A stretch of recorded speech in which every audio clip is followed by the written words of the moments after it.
Sandra, I think Gravity boasts impeccable attention to detail in every frame, from the effects to the sound, the music, and of course the acting performances. How clear was that when you were first approached about the project, and were you gripped from the first page? The detail, I have to say, I saw at the end when we first saw the film in Venice. I had no idea. I mean, I knew that they would be very detailed. I just didn't know what those images would be and what the sound would be like and how the sound would affect you and how it was designed. So I was as surprised as everyone else was when I saw it. So as for the emotional detail and sort of the storytelling of it, that was all in the script. Everything was locked in and very, very detailed right from the get-go on the page. And that's rare, too, because a lot of times scripts sort of evolve and keep getting written and rewritten during the process, but not here. You know, the only thing we added was character elements, and that was it. Because you've described working with Alfonso Cuarón as the most collaborative experience you've had working with a director. Yeah.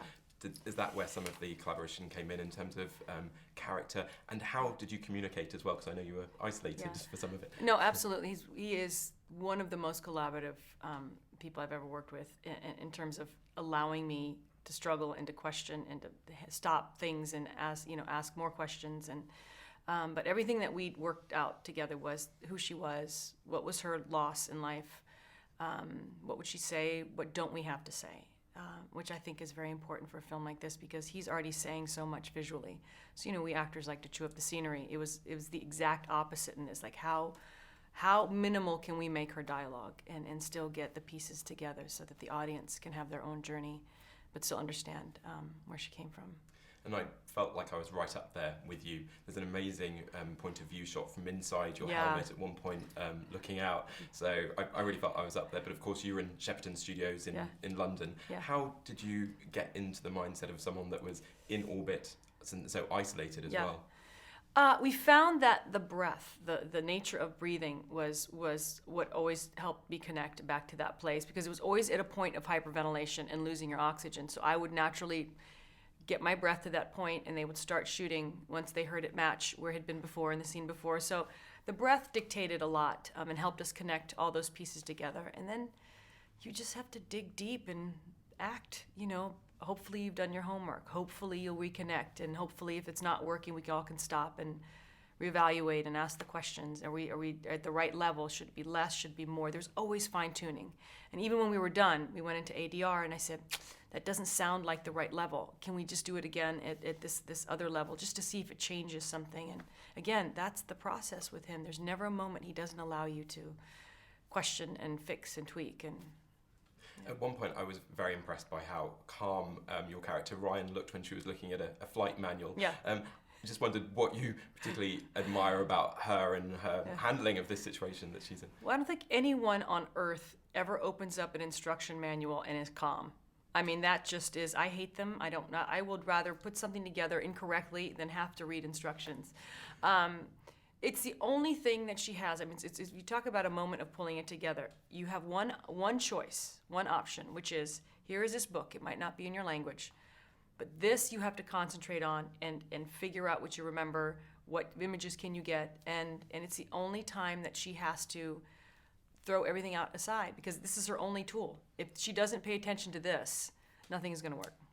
And I found the presence of Matt Kowalski, who is an experienced space traveller, played by George Clooney, quite a reassuring one. Yeah. And I wondered whether that was comparable to being on set with George Clooney, who you're working with for the first time on Gravity. I mean, they have similarities in their joy for life. But the beauty about, he played this we always say space cowboy. He represents how we should enjoy and view our lives. It's someone who does not let a moment go by unnoticed. It's someone who loves where he is so much. It's someone who savors every second, who has handled adversity, and is still here. And I think we forget that in life. We think down. We always think what if, and then we always think down. He's what if, and he thinks up. And you needed that presence. And George is one of the few people that the minute you hear him on screen and the minute you see him on screen, you go, everything has to be okay because he's here. And what he does with his voice, because so much of it is just his voice, is pretty powerful. So yes, being with him on set is that same joy and that same energy. he has that same lust for life, and it's infectious. Everyone around feels it.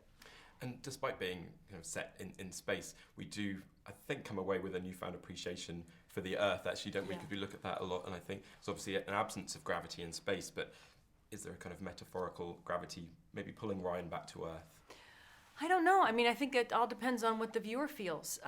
What I think Alfonso did so beautifully was he was able to tell his story of adversity through this beautifully complex and thrilling ride, but he did it in a way that it had the allowance for the viewer to step onto that journey and that ride with their own life experiences, and then you find yourself experiencing your own terror, your own disbelief, your own rebirth based on what's happened to you in life. And I mean, for him to trust that the audience is going to step aboard and will have those moments is a testament to how he knows how smart they are.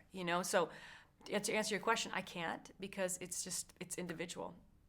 And can you tell us a bit about the movement? I think at one point you were being kind of maneuvered almost like a puppet. When you No, I think that was misunderstood. We were on a 12-wire system, which basically those wires were just to hold this carbon fiber plate that was made for my body. It mimicked my chest and my pelvis, so it could slide under, and you didn't see it, but all the wires hooked to that. We did it on my stomach, so I could fly laterally. So everything you see from the upper body and from the waist down, I had to manually do. So this was just to fly me laterally and to get me to certain parts of the set.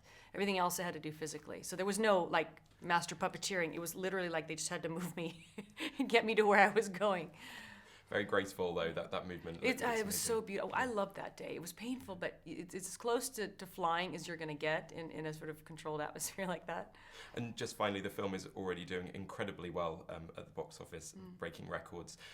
How gratifying is that for you, sort of personally and professionally, when you put your heart and soul into a film like Gravity? I mean, I think every actor and every director and writer puts their heart and soul into every single film that they do, and you have hundreds of people all trying to work together to make the same story. And we don't set out to make a bad film, just sometimes things don't work. And you don't quit.